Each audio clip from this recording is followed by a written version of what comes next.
Friends, welcome to my YouTube channel RJ study club. एक बार दोबारा स्वागत है आपका हमारे इस प्यारे चैनल में। दोस्तों, हम जो चैप्टर पढ़ रहे थे हमारा वही चैप्टर चल रहा है, लाइट रिफ्लेक्शन एंड रिफ्रैक्शन। और हम उसमें जो 6 स्थितियां पढ़ रहे थे अवतल दर्पण द्वारा प्रतिबिंब के बनने की, तो उसी में आज हम कंटिन्यू करने वाले हैं। तो चलिए बिना टाइम वेस्ट किए शुरू करते हैं। तो जो हमने 3 स्थितियां पढ़ चुकी थी उसमें था कि अगर वस्तु हमारी अनंत पर हो, अगर वस्तु हमारी कहाँ हो, फोकस अनंत और वक्रता केंद्र के बीच में हो, और अगर हमारी वस्तु कहाँ पे हो, वक्रता केंद्र पर हो। ये 3 चीजें हम पढ़ चुके थे, 3 स्थितियां। अब 3 और जो अलग स्थितियां हैं उनके बारे में पढ़ते हैं। तो हमारी जो चौथी स्थिति है वो क्या है कि अगर हमारा प्रतिबिंब कहाँ हो, C व F के बीच हो। ठीक है, हमारा वस्तु कहाँ पे हो, हमारी वस्तु कहाँ पे हो, वक्रता केंद्र और मुख्य फोकस के बीच में अगर वस्तु रखी हो तो हमारा प्रतिबिंब कहाँ बनेगा। ठीक है, तो चलिए शुरू करते हैं। सबसे पहले हर बार की तरह इस बार भी मैंने बना दिया भाई अवतल दर्पण, क्योंकि हम इसी के बारे में पढ़ रहे थे और इसी से बनने वाली 6 विभिन्न स्थितियों के बारे में हम पढ़ रहे हैं। तो हमारी जो चौथी है वो क्या है, C व F के बीच, यानी कि वक्रता केंद्र और मुख्य फोकस के बीच में जब हमारी वस्तु होगी तो हमारा प्रतिबिंब कहाँ, कैसा और किस प्रकार का बनेगा, ये देखते हैं। ठीक है, तो चलिए, ये हमारा हो गया मुख्य अक्ष, ये हो गया ध्रुव, और यहाँ मैंने ले लिया वक्रता केंद्र।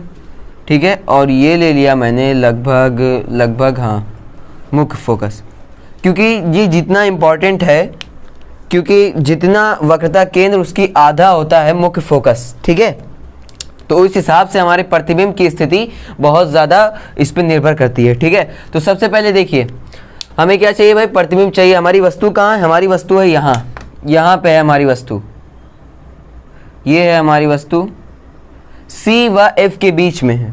ठीक है, मैंने इसे नाम दे दिया AB। ठीक है, AB है हमारी वस्तु।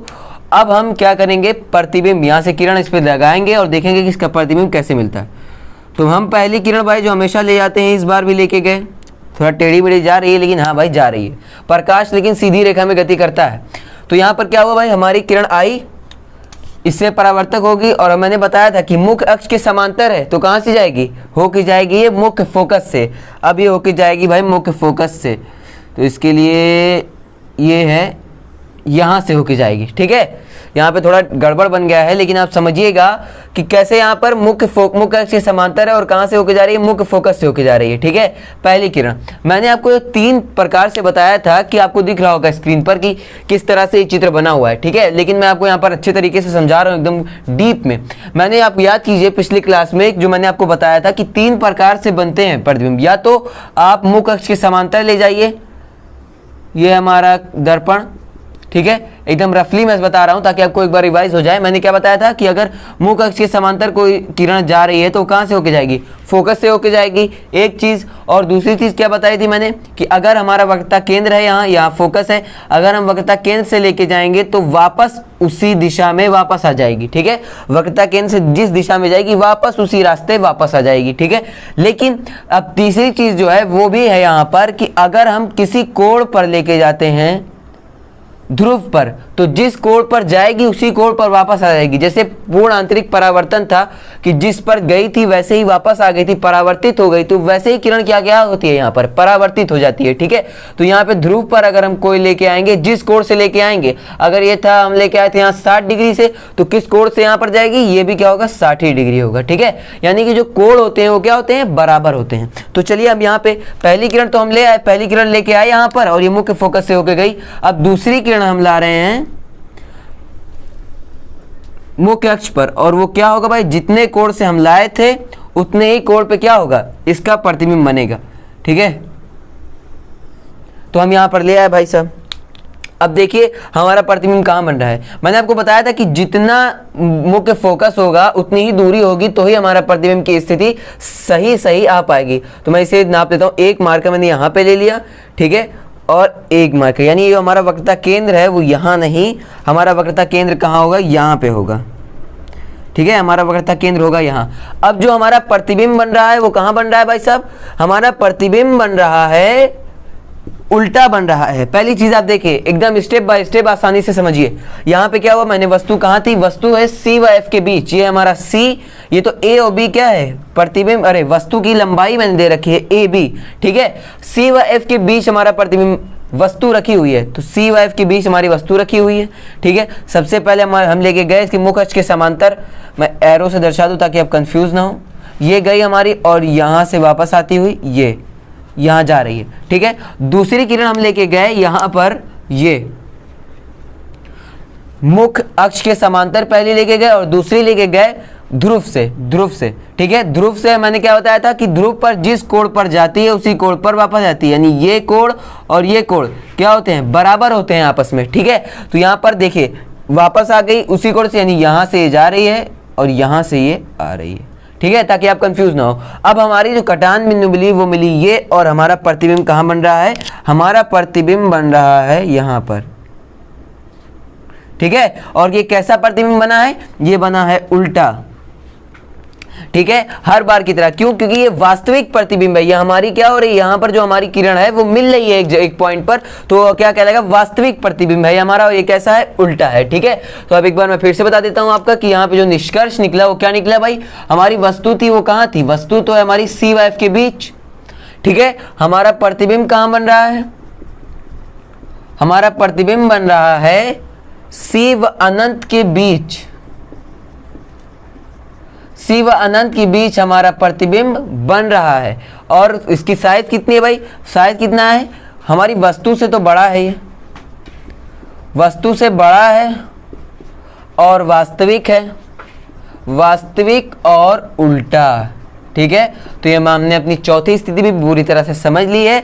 तो अब चलिए चलते हैं पांचवी स्थिति। हमारी जो पांचवी स्थिति है वो क्या है कि अगर हमारी वस्तु कहाँ पे हो, फोकस पे हो, तो आप इसे फोकस से मेरे साथ समझिए ताकि आपको ये स्थिति बिल्कुल समझ में आ जाए। तो सबसे पहले हम क्या करेंगे भाई, दर्पण ले लेंगे, और ये कौन सा हमारा दर्पण है, ये है हमारा अवतल दर्पण, ये अवतल दर्पण है, ये हो गया हमारा मुख्य अक्ष। मैंने यहाँ पर ले लिया फोकस थोड़ा दूर, ताकि अब अभी हम प्रतिबिंब जब बनाएंगे, क्योंकि हमारी वस्तु कहाँ पे है, फोकस ही पर होने वाली है, तो ये और दूर रहेगा भाई साहब, वक्रता केंद्र, ठीक है। सबसे पहले मैं बना देता हूँ यहाँ पर वस्तु, वस्तु कहाँ पे हमारी, फोकस पे, मैंने फोकस पे बना दी वस्तु। हम क्या करते हैं, किरणें ले जाते हैं, दो किरणें, पहली किरणें क्या करती है, जब हमारी दोनों किरणें मिलती हैं तो ये हमारा प्रतिबिंब बनता है। तो सबसे पहले हम क्या करेंगे, अगर हम मुख्य अक्ष के समांतर ले गए तो किरण हमारी कहाँ से आएगी, फोकस ही से होके जाएगी। तो हम क्या करेंगे, मुख्य अक्ष के समांतर, मुख्य अक्ष के समांतर में ले गया भाई, तो हमारी किरण कहाँ से आ रही है, ये फोकस से होके जा रही है हमारी किरण, ठीक है, पहली किरण। दूसरी किरण मैं लूंगा जो यहां से होके जाएगी, वो क्या रहेगी, ध्रुव से होके जाएगी। तो यहां पर मैं ले गया ध्रुव पर। अब मैंने क्या बताया, जब भी ध्रुव पर जाती है तो जिस कोण पे जाती है उसी कोण पे वो परावर्तित हो जाती है, वापस हो जाती है, ठीक है। तो अब जब यहां से वो वापस होगी तो किस प्रकार, इस प्रकार कुछ वापस होगी, ठीक है। अब आप देखिए यहां पर कि ये किरणें एक दूसरे को यहां पे नहीं काट रही हैं, ठीक है। ये पता नहीं कहां पे काटेंगे और कहां पे काटेंगी ये, अब जब नहीं पता कहां पे काटेंगी तो कहां पे काटेंगी, अनंत पर काटेंगी, ठीक है। तो यहां पर इस जब भी हमारी वस्तु कहां पे होगी, फोकस पे होगी, तो हमारा प्रतिबिंब कहां पे बनेगा, हमारा प्रतिबिंब बनेगा अनंत पर, ठीक है। और कैसा बनेगा, बहुत बड़ा बनेगा। तो इससे निष्कर्ष क्या निकलता है कि विवर्धित, हमारा जो प्रतिबिंब रहेगा वो विवर्धित, बहुत बड़ा बनेगा। और कहां पे बनेगा, अनंत पर बनेगा, ये भी बता दिया। उल्टा भी रहेगा और वास्तविक भी रहेगा, ठीक है। आपको दिख रहा होगा स्क्रीन पर। हमारी जो आखिरी स्थिति है वो है P व F के बीच, यानी कि हमारी वस्तु अगर कहां पर होगी, ध्रुव व फोकस के बीच में होगी, तो हमारा प्रतिबिंब कहां बनेगा। मैं आपको पहले ही बता दूं कि ये सबसे इंपॉर्टेंट स्थिति है, ठीक है। ये अवतल दर्पण की सबसे इंपॉर्टेंट, क्योंकि ये अक्सर पूछ लिए जाते हैं एग्जाम में, ठीक है। तो सबसे पहले क्या करेंगे हम, वही जो हर बार करते हैं, दर्पण और मुख्य अक्ष। इस बार कहानी थोड़ा सा अलग रहेगी, इसलिए आप मेरे साथ एकदम ध्यान से देखते रहिए वीडियो, क्योंकि अगर आपने एक पॉइंट मिस किया तो आप समझ नहीं पाएंगे कि प्रतिबिंब कहाँ कैसे बन गया, ठीक है। तो अगर हमारी वस्तु कहाँ है, पी व एफ के बीच में है। सबसे पहले मैंने क्या बना दिया यहाँ पर, सेंटर ऑफ कर्वेचर, वक्रता केंद्र, और अब ये क्या है, मुख्य फोकस। ये हमारा है ध्रुव, ठीक है। हमारा ध्रुव यहाँ पे है, तो मैं P को बना देता हूँ यहाँ, ताकि वो परेशान न करे जब किरण आए, ठीक है। तो हमारा वस्तु कहाँ है भाई, P व F के बीच में है वस्तु, इसके बीच में हमारी वस्तु है। वस्तु को ये मैंने रख दिया भाई साहब, ये हमारी वस्तु है। अगर मैं लेके जाऊंगा कहाँ पर, वस्तु को जो किरण है लेके जाऊंगा मुख्य अक्ष के समांतर, ठीक है। आप एकदम सिंपल ही समझिए कि अगर मैं वस्तु से किरण को लेके जाऊंगा तो हमारा प्रतिबिंब कहाँ बनेगा, P व F के बीच में है हमारी वस्तु। हमारी वस्तु यहाँ पर है, P व F के बीच में, ठीक है। मैंने किरण को लाया भाई, ये गई किरण मुख्य अक्ष के समांतर, तो ये कहाँ से होके जाएगी, ये होके जाएगी मुख्य फोकस से। हमारा यहाँ पे है मुख्य फोकस, तो ये किरण कहाँ से होके जाएगी, ये किरण होके जाएगी यहाँ से होके जाएगी हमारी किरण, ठीक है। अब दूसरी किरण में लेके आऊंगा, वो कहाँ से, वो जो जाती है भाई यहाँ से ध्रुव पर। अब ध्रुव पर जिस कोण से गई है उसी कोण पर वो वापस आएगी। अब इस कोण से गई है, तो अगर इस कोण से वापस आएगी तो ये बनेगा। और भाई साहब यहाँ देखिए, मैं कह रहा था एक पॉइंट से पॉइंट समझिए, ये सबसे इंपॉर्टेंट स्थिति है, ठीक है। सबसे पहले क्या हुआ भाई, सबसे पहले हम किरण लेके गए ये मुख्य अक्ष के समांतर। मैं यहाँ पर मार्कर चेंज कर देता हूँ ताकि आपको समझ में आ जाए। यहाँ पर सबसे पहले हम क्या ले गए, मुख्य अक्ष के समांतर ले गए किरण, तो वो परावर्तित हुई और वो कहाँ गई, मुख्य फोकस से होते हुए गई, ये जा रही है, ये जा रही है। अब फिर क्या हुआ, उसके बाद हम दूसरी किरण लेके गए। दूसरी किरण जो लेके जाते हैं हम ध्रुव पर, और जिस कोण से ले गए उसी कोण से वो वापस आती है, तो अब वो कोण से वो वापस आ गई, यानी ये कोण और ये कोण से वापस आ गई, और ये यहाँ जा रही है। अब देखिए कि जो इससे पहले हमने स्थिति पढ़ी थी 5वीं, उसमें क्या था, उसमें था कि लगभग ऐसे थी वो, और ये लग रहा था कि कहीं पर जाके मिल जाएगी, ठीक है, अनंत पर जाके मिल जाएगी, हमने सपोज कर लिया था। लेकिन इस स्थिति में देखिए कि इस स्थिति में इनके बीच की दूरी बढ़ती जा रही है। यहाँ की दूरी, यहाँ की दूरी, यहाँ की दूरी, यहाँ की दूरी बराबर नहीं है, बल्कि बढ़ती जा रही है। इसका मतलब ये किरणें कैसी होती जाएंगी, ऐसे अलग होती जाएंगी और एक दूसरे से अनंत, यानी ये अनंत पर भी नहीं मिलेंगी। तो यानी ये कभी मिलने वाली नहीं है, वास्तविक में कभी नहीं मिलने वाली। तो इसके लिए क्या चारा निकाला गया भाई, कि अगर हमें प्रतिबिंब चाहिए तो हम इसका वास्तविक प्रतिबिंब नहीं मिलेगा, बल्कि इसका मिलेगा हमें आभासी प्रतिबिंब। अब यहाँ से कहानी शुरू हुई आभासी प्रतिबिंब की।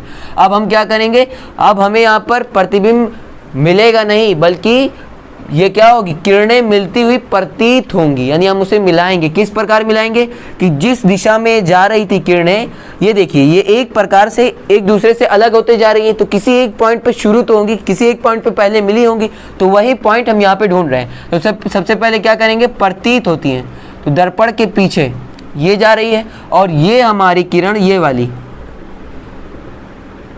ये जा रही है, और यहाँ पर एक पॉइंट आया जहां पर हमारी किरण क्या हुई, मिल गई, ठीक है।